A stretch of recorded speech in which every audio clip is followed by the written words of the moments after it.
स्वस्ति श्री गणेशाय नमः। श्रीमते रामचंद्राय नमः। नमः परमहंसास्वादितचरणकमलचिन्मकरन्दाय भक्तिजनमानस निवासाय श्रीरामचंद्राय सच्चिदानंद स्वरूपाय विश्वोत्पत्त्यादिहेतवे तापत्रय विनाशाय श्रीकृष्णाय वयं नुमः। श्रीकृष्णाय वयं नुमः। सिया राम मैं सब जग जानी, करहूँ प्रणाम जोरि जुग पानी। जय सिया राम भक्तों, आज है पावन पुण्यतिथि भाद्रपद मास कृष्ण पक्ष चतुर्थी और आज की इस तिथि को हम बहुला चौथ व्रत के नाम से जानते हैं। बहुला एक हमारी पुण्यमयी यज्ञेश्वरी जगत जननी गौ माता का स्वरूप है, जो साक्षात कामधेनु का ही स्वरूप मानी जाती है। यह व्रत क्यों किया जाता है, इसका विधान क्या है और इसकी महिमा क्या है, इसके बारे में हम विस्तार पूर्वक चर्चा करेंगे। महिमा महात्मा को पहले हम श्रवण कर लेते हैं कि इस व्रत को करते कौन है और करने से इसका लाभ क्या है। इस व्रत को बहुला चौथ व्रत को हमारे भारतवर्ष की माताएं इस व्रत को अपने पुत्र के विकास के लिए रखती है। संतति प्राप्ति के लिए भी इस व्रत को रखा जाता है। जिन माताओं की संतान नहीं है वे भी इस व्रत को बड़े श्रद्धा पूर्वक रखती हैं तथा व्रत के प्रभाव से निश्चित ही संतति प्राप्ति का योग उनके जीवन में बनता है। इस प्रकार से यह व्रत संपूर्ण सुखों को देने वाली, समस्त मनोकामनाओं को पूर्ण करने वाली, संतान सुख से युक्त करने वाली है। भगवत भक्तों, यह जो व्रत है इसका विधान क्या है, इसके बारे में हम जाने। इस दिन माताएं निराहार व्रत रखती है बिना किसी आहार को किए, और उस दिन गौ माता की पूजा की जाती है विशेष रूप से। आप सभी जानते हैं हमारी जो संस्कृति रही है, हमारा जो सनातन धर्म है, समस्त जीवों के कल्याण की भावना को लेकर चलने वाला यह व्रत है।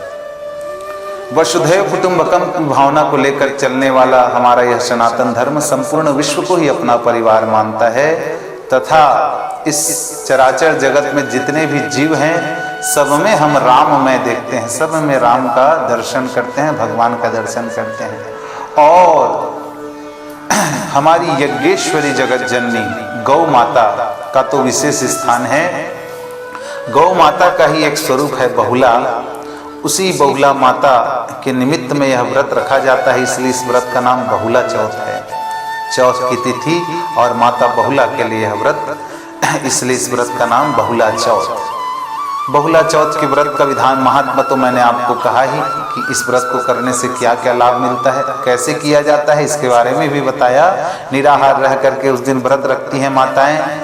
मृत्तिका से, मिट्टी से गौ माता की प्रतिमा बनाती है। भगवान गणपति जी, भाद्रपद मास चल रहा है यह, भगवान गणपति जी की विशेष पूजन अर्चन का महीना है, इसलिए भगवान गणपति जी की पूजा, भगवान श्री कृष्णचंद्र जी की पूजा और भगवान शिव शंकर जी की पूजन अर्चन माताएं करती है। और व्रत पूजन अर्चन करने के पश्चात, विधि विधान पूर्वक पूजन अर्चन करने के पश्चात माता बहुला की कथा को सुना जाता है और कथा श्रवण करने के पश्चात पूजन आरती कर विशेष पकवानों को बना करके उसका भोग अर्पण करके, गौ माता को भोग अर्पण करके उस प्रसाद को माताएं ग्रहण करती है। इस प्रकार से यह इसका विधि विधान पूर्ण होता है। अब इसकी कथा क्या है, इसको सुनिए। एक चंद्रवती पूर्व नामक नगर था जिसमें एक उनके महाराजा चंद्रसेन थे। वह राजा अत्यंत प्रतापी था, बहुत धर्मवान राजा था। उसके राज्य में एक बहुला नाम की गाय उनकी गौशाला में निवास करती थी। बहुला बहुत ही हरिभक्त गाय थी, भगवान की विशेष भक्ति उसके अंदर थी। वह हरि भक्त गाय एक बार चरने के लिए जब गई तो चरते चरते वह जंगल के एक दूसरे कोने में, दूसरे छोर में पहुंच गई, जहां एक व्याघ्र द्वारा, एक सिंह के द्वारा उसको पकड़ लिया गया। वह सिंह उसको धमकी देने लगा कि मैं अब तुमको, तुम्हारे प्राणों को छीन लूंगा, तुमको मैं अपना आहार बनाऊंगा। सिंह के उस भय से आतंकित बहुला माता ने कहा, व्याघ्रराज है सिंहराज, मुझे अपने प्राणों का तो भय नहीं है, लेकिन मेरा एक सुंदर सा छोटा सा बछड़ा है, बेटा है मेरा, जो अभी निराहार होगा, उसने अभी आहार नहीं लिया है और उसका आहार मेरा दुग्ध ही है। इसलिए मुझे इतना समय दे दो कि मैं उसको दुग्ध पान करा करके आ जाऊं, पश्चात फिर मैं आपके मुख में स्वयं ही आ जाऊंगा। ऐसा उस बहुला माता ने व्याघ्र से कहा। व्याघ्र ने कहा, बड़ी आई, बहुत चतुर लगती हो तुम तो, क्योंकि ऐसा कोई व्यक्ति है, ऐसा कोई जीव है जो प्राणों के भय से ऐसे झूठ ना बोले। तब तो बहुला ने कहा, मैं हरि भक्त हूं, मैं झूठ का आश्रय नहीं लेती प्राण बचाने के लिए।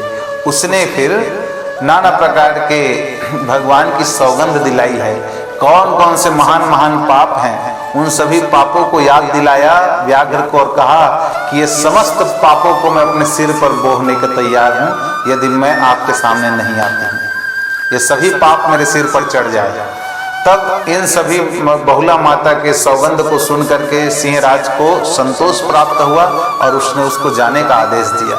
बहुला गई और अपने पुत्र को फिर उसने दुग्ध पान कराया है, तथा समस्त अपने पुत्रों से, अपने परिवारजनों से मिल करके अपने नेत्रों में आंसू भर करके कि मैं अब दोबारा आप सभी जनों को दर्शन नहीं दे पाऊंगी, दर्शन नहीं कर पाऊंगी, मैं जा रही हूँ, मुझे सिंहराज ने पकड़ लिया था। उनकी इन बातों को सुन करके उनके पुत्र उस बछड़े को भी दुख हुआ। उसने कहा कि माता, आपके सम्मुख में, आपकी जगह मैं चला जाता हूँ उस सिंह के पास। लेकिन माता कहाँ तैयार होने वाली थी? क्या माता अपने स्वार्थ के लिए अपने पुत्र का बलिदान थोड़ी ना दे देती? उसने फिर कहा, नहीं पुत्र, ये सब मेरे भाग्य में है, इसलिए उस भाग्य को मैं ही भोगूंगी। इसके बाद क्या होता है, समस्त परिवारजन भी समझाने लगे, परिजन भी समझाने लगे कि कहाँ तुम अपने प्राण देने जाओगी, सबसे बड़ा धर्म तो अपना प्राण बचाना है, तो तुम रुक जाओ, मत जाओ। तब माता ने यह निवेदन किया है कि संसार में सबसे बड़ा पाप है तो वह झूठ है, और मैं तो भगवान की भक्त हूँ, मैं कैसे झूठ का सहारा ले लूं केवल इस तुच्छ प्राण को बचाने के लिए? नहीं, मैं जाऊंगी। यह कहकर वह जंगल को गई और व्याघ्र के सामने जाकर के खड़ी हो गई।